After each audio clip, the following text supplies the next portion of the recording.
This is a company leading the charge in private 5G networks. Now it's time to defend their vision and field some rather tough questions. Justin. Thank you very much, Sasha. I will come to Julie first. I think we'll go back the other way. Julie, would you like to ask the opening question to Mika? Just one. Sure. So private networks can be costly. How does Cumucore plan to compete but also remain profitable in the future?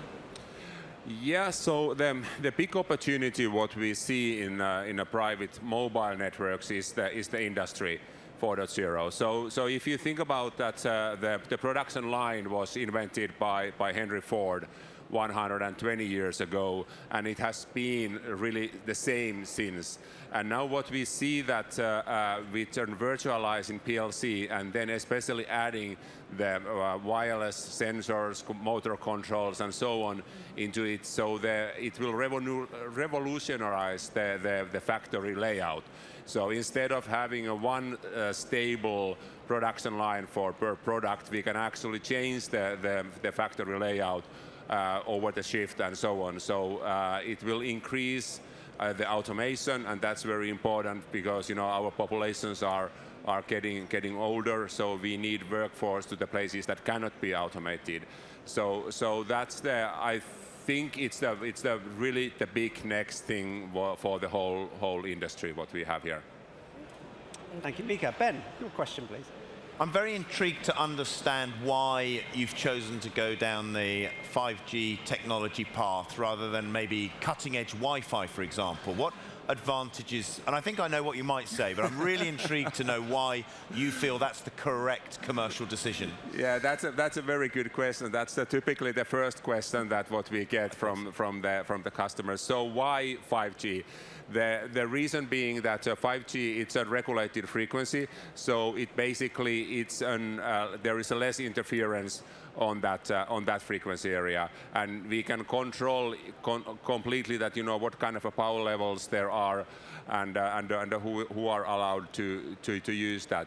The other big difference between the Wi-Fi and the 5G is that 5G is kind of from the philosophical perspective, it's made work on the rainy day, and the Wi-Fi kind of delivers very good results in a kind of a sunny day. And in these kind of factory environments, the bit error rate needs to be really, really high. So we are talking about something 10 minus 10, 10 minus 10, 10 minus 11 type of a bit error rate, and it's very difficult, I would say impossible, at least with the current technologies to achieve using a non-licensed frequency. Thank you, gentlemen. Mika, in your pitch video, you named some pretty big name partners and already pilot trial.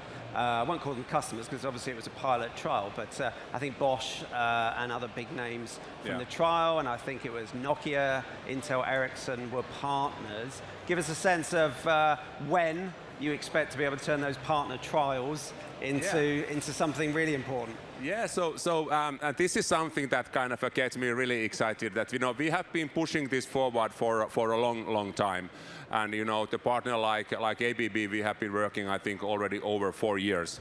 So now what we are seeing is that we will reach the level that is an TSN standard 900 nanosecond accuracy between the clocks in the next 2 to 3 months. We have now the UEs are available.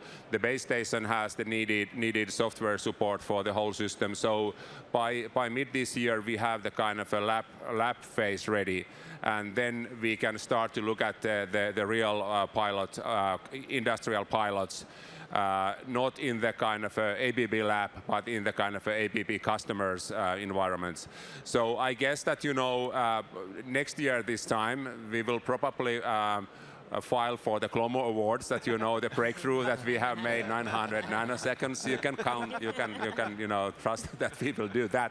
But after that, I would say that 2027 we will start seeing the growth of the 5G TSN in the industries. Good stuff. Thank you, Mika. That's 3 questions down, which means we'll go to the audience. Are there any questions from our audience? Any hands up? No, that means the judges get to ask another. Julie, would you? I don't have a question. Do you want to Ben, ask do you? another question? I mean, I have a question. No, Do you want to go, Ben? I'd love to know kind of the lessons you've had from the pilots that you've done with regards to, you know, where have you had customers come back to you and say, this has fundamentally made us think about how we can change our business?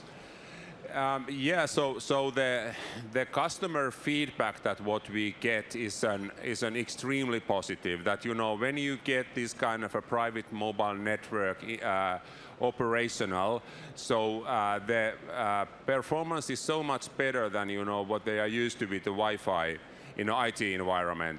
So that suddenly the connectivity is everywhere. You know, that when you are moving around, the connections will stay on all the time. Right. And then, you know, you have coverage in areas like in the mines that, you know, that hasn't been possible earlier, and so on. So I would say that the best that kind of a feedback is coming from the music festivals, that when you are queuing for your beer, and then, you know, the payment happens, you know, in a snap instead of, you know, waiting for the seconds. So in the beer queue, every second counts. Great stuff. Mika, I think your time in the den is done. Thank you very much for joining us. We'll send you back. Thank you very much.